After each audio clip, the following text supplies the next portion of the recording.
রাশিয়ায় ভূমিকম্পের পর সুনামি। রিক্টার স্কেলে কম্পনের তীব্রতা 8.8 বলে জানা যাচ্ছে। সুনামি ঢেউ আছড়ে পড়ে রাশিয়ার পূর্ব উপকূলের কুরিল দ্বীপে। আহত বেশ কয়েকজন। ভূমিকম্পে বিপজ্জনকভাবে দুলছে বাড়ি, মাটিতে পড়ে যাচ্ছে বাড়ির আসবাবপত্র।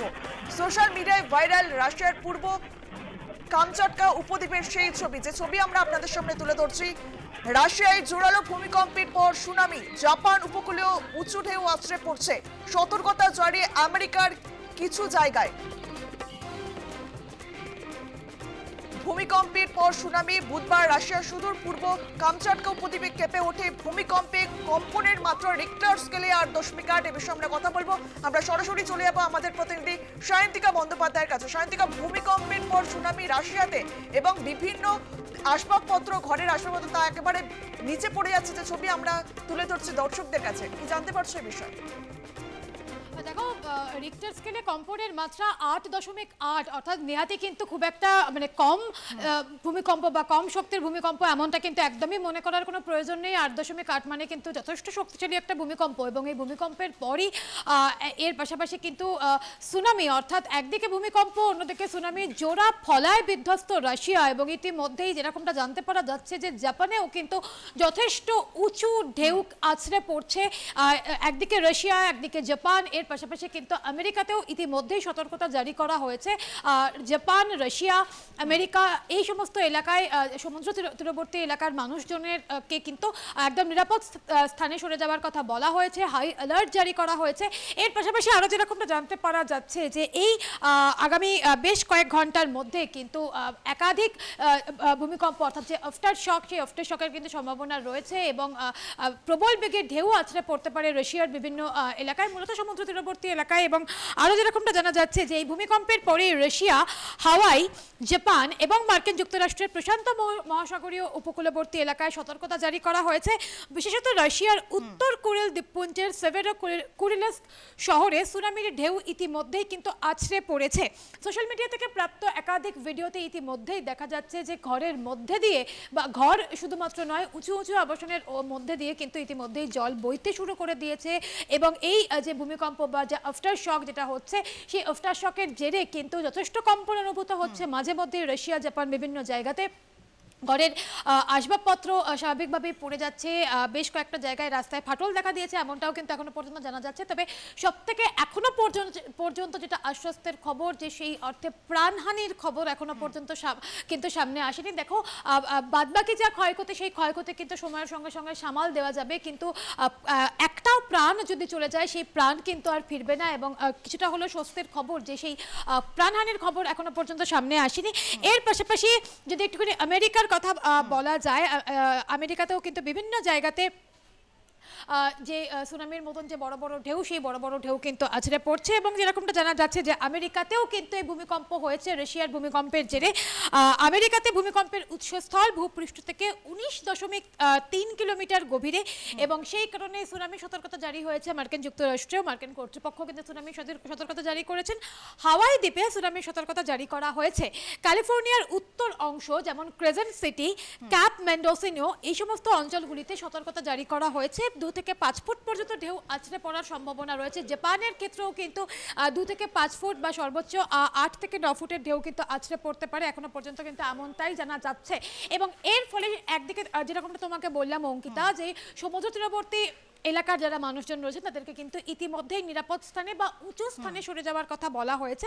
এবং প্রত্যেককে তাদের হাতে যে ইলেকট্রনিক যে ডিভাইস রয়েছে, মোবাইল বা পাওয়ার ব্যাংক, এই জাতীয় ডিভাইসগুলোকে কিন্তু ফুল চার্জ করে রাখার কথা বলা হয়েছে। এবং তাদেরকে কিন্তু অতি অবশ্যই বলা হয়েছে যে নিরাপদ স্থানে সরে যাওয়ার পাশাপাশি তারা যেন উঁচু স্থানে থাকেন, সেই দিকটা কিন্তু খেয়াল রাখার কথা বলা হয়েছে। ইতিমধ্যেই মার্কিন প্রেসিডেন্ট ডোনাল্ড ট্রাম্প তিনি কিন্তু এক্স হ্যান্ডেলে পোস্ট করে পরিস্থিতির দিকে তারা যে খেয়াল রাখছে, সেই বিষয়টা দিকেও কিন্তু তিনি জানিয়েছেন। এবং জাপান, রাশিয়া এই সমস্ত এলাকাগুলোতেও সার্বিক পরিস্থিতির দিকে খেয়াল রাখার কথা হচ্ছে।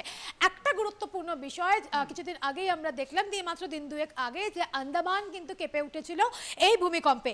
এরপর আজ বুধবার রাশিয়া, জাপান, আমেরিকায় কিন্তু এই ভূমিকম্প বা সুনামি বা আফটার শকের একটা যে পরিস্থিতি তৈরি হয়েছে, তার জেরে নতুন করে কি ভারতে কোনো রকম কোনো প্রভাব পড়তে পারে, ভারতকে কেঁপে উঠতে পারে, একটা গুরুত্বপূর্ণ প্রশ্ন, গুরুত্বপূর্ণ আশঙ্কা কিন্তু এই মুহূর্তে তৈরি হয়েছে। যেরকমটা জানা যাচ্ছে যে ন্যাশনাল সেন্টার ফর সিসমোলজি এবং এই জাতীয় কাজকর্ম যারা করে থাকেন সেই সমস্ত সংস্থা কিন্তু জানিয়ে দিয়েছেন যে ভারতে কিন্তু এই ভূমিকম্পের প্রভাব পড়ার কোনো রকম কোনো সম্ভাবনা আপাতত নেই। যদি ভারতে কোনো ভূমিকম্প হয় সেটা কিন্তু ভারতের নিজের জায়গার জন্য বা ভারত মাটির নিচে যে প্লেট রয়েছে তার জন্য হবে, কিন্তু এই মুহূর্তে ভারতে কোনো ভূমিকম্পের আশঙ্কা রাশিয়ার দিক থেকে বা জাপানের দিক থেকে কিন্তু নেই। তাই সেই জায়গায় কিছুটা হলেও আশঙ্কামুক্ত হওয়া যাচ্ছে ভারতের দিক থেকে, এমনটা বলা যায়। তবে এর পাশাপাশি ইতিমধ্যে সোশ্যাল মিডিয়া থেকে শুরু করে এক্সটার্নাল থেকে শুরু করে রাশিয়া, জাপান এবং আমেরিকার জন্য প্রার্থনা করা শুরু হয়ে গিয়েছে এবং পরিস্থিতির দিকে খেয়াল রাখাও হচ্ছে, যেমনটা তোমাকে বললাম। অঙ্কিতা, বেশ ধন্যবাদ সায়ন্তিকা। সুনামির জেরে বিপর্যস্ত জাপানের বেশ কিছু এলাকা। প্রশান্ত মহাসাগরে উপকূলবর্তী এলাকায় সুনামির তেজ বেশি জাপানে। সুনামিতে তটস্থ জাপান। সুনামিতে উপকূলবর্তী এলাকায় ব্যাহত যোগাযোগ ব্যবস্থা। মনোবল ঠিক রাখুন, নিরাপদে থাকুন। ভূমিকম্প ও সুনামির পর সাধারণ মানুষের উদ্দেশ্যে সোশ্যাল মিডিয়ায় বার্তা ডোনাল্ড ট্রাম্পের। ভূমিকম্পের পর সুনামি। বুধবার রাশিয়ার সুদূর পূর্ব কামচাটকা উপদ্বীপ কেঁপে ওঠে ভূমিকম্পে। কম্পনের মাত্রা রিক্টার স্কেলে 8.8।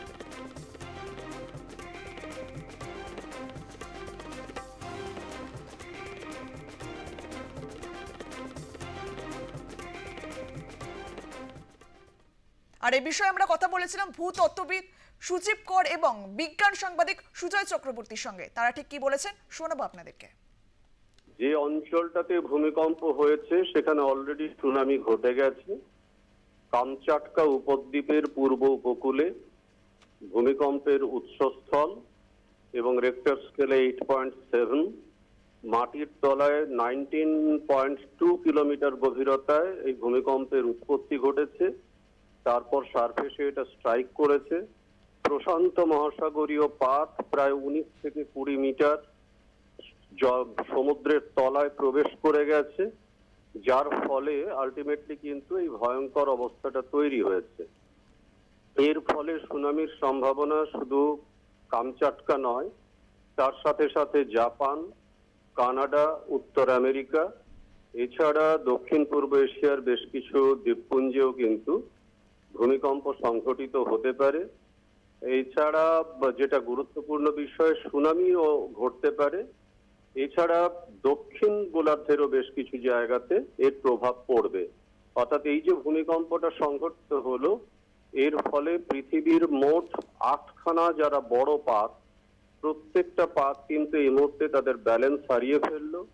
ফলে নতুন করে এই পাতের ব্যালেন্স ঘটতে গেলে সারা পৃথিবীর বিভিন্ন প্রান্তে ছোট, বড়, মাঝারি বিভিন্ন ধরনের ভূমিকম্প সংঘটিত হতে পারে। 1952 সালে 9.1 রেক্টার স্কেলে আর্থকোয়েক হয়েছিল। তার পরবর্তী সময় এই ভূমিকম্প 8.7, এবং এটা খুব উল্লেখযোগ্যভাবে বড় ভূমিকম্প। তার কারণ হচ্ছে এই তীব্রতা আপনারা ধরে নিতে পারেন প্রায় 1500-এর কাছাকাছি পারমাণবিক বোমকে যদি একসঙ্গে ব্লাস্ট করানো হয় তাহলে যে এনার্জি তৈরি হবে, প্রায় এনার্জিটা নিয়ে এই ভূমিকম্প সংঘটিত হয়েছে। কামচাটকা নামটার মধ্যে লুকিয়ে রয়েছে। কামচাটকা যে ভাষায়, ওটা তো ঠিক রাশিয়ান ভাষা নয়, আইনু বলে একটা উপজাতি ওখানে থাকছে। তো সেই উপজাতিদের ভাষা অনুযায়ী নামকরণটা ছিল কামচাটকা। কামচাটকা মানে হচ্ছে অসম্ভব এক্সপ্লোশনের জায়গা, বিস্ফোরণের জায়গা। তো এটা বহু শতাব্দী ধরে কামচাটকা উপদ্বীপটা মানুষের কাছে পরিচিত। এই জায়গাটা একটা ভয়ঙ্কর বিস্ফোরণ স্থল। কেন? তার কারণ এটা মূলত এটা এই উপদ্বীপে প্রচুর ভলক্যানো আছে, আগ্নেয়গিরি আছে, এবং সেই আগ্নেয়গিরির জ্বালামুখগুলো একেবারে উপদ্বীপের ভেতরেই সব কটা যতগুলো ওখানে আগ্নেয়গিরি আছে সব কটার জ্বালামুখ হচ্ছে একেবারে এই উপদ্বীপটার মধ্যে। এবং এই উপদ্বীপটাকে সেই জন্যে নাসা ইউনেস্কো যে কতগুলো ভয়ঙ্কর জায়গা বলে চিহ্নিত করেছে, যে 19টা জায়গাকে বা এগুলোতে ভলক্যানো আছে, সেই জায়গাগুলোর মধ্যে হচ্ছে একটা এই কামচাটকা। এবং কামচাটকাকে বলা হয় ইউরোপ এবং এশিয়া, মানে ইউরেশিয়া যেটাকে বলা হচ্ছে, যেখানে ইউরোপের সঙ্গে এসে এশিয়া মিশছে জায়গাটাতে। সেই জায়গার যতগুলো দেশ আছে সেই দেশগুলোর মধ্যে সবচেয়ে বেশি ভয়ঙ্কর একটি ভলক্যানো বা আগ্নেয়গিরি রয়েছে এই কামচাটকা। এবং এই কামচাটকা জায়গাটা হচ্ছে ইউরেশিয়ার মধ্যে টোটাল বিশ্বে যে 14টা দেশ আছে যারা এই ভয়ঙ্কর আগ্নেয়গিরিগুলো বুকে নিয়ে বসে আছে, সেই 14টা দেশের মধ্যে একটা হচ্ছে এই কামচাটকা উপদ্বীপ। এটা পূর্ব রাশিয়ায় রয়েছে, যার পশ্চিম দিকে রয়েছে প্রশান্ত মহাসাগর এবং তার উল্টো দিকে রয়েছে আমেরিকার আলাস্কা প্রদেশ। এই আলাস্কা প্রদেশও কিন্তু আমেরিকার অত্যন্ত ভূমিকম্প প্রবণ একটা এলাকা। আর প্রশান্ত মহাসাগর যে প্লেট, তার যে প্লেট, মানে আমাদের তো বিভিন্ন প্লেট থাকে ভূস্তরে, সেই প্রশান্ত মহাসাগরের প্লেটটার নাম হচ্ছে প্যাসিফিক ওশান প্লেট। আর গোটা আমেরিকা যার ওপর বসে রয়েছে, মানে উত্তর আমেরিকা, তাকে বলা হয় নর্থ আমেরিকান প্লেট। বহুদিন ধরেই নর্থ আমেরিকান প্লেটটা ধীরে ধীরে প্যাসিফিক ওশান প্লেটের নিচে চলে যাচ্ছে, বহুদিন ধরেই ঢুকে যাচ্ছে ভেতর। এবার সেইটা একটা এমন জায়গায় গেছে, এতটাই ঢুকে গেছে ভেতরে, যে ভয়ঙ্কর মাপের ভূমিকম্পটা হয়েছে, যেটা 8-এর ওপর। কিন্তু 1952 সালে এর চেয়েও বড় ভূমিকম্প দেখেছিল কামচাটকা।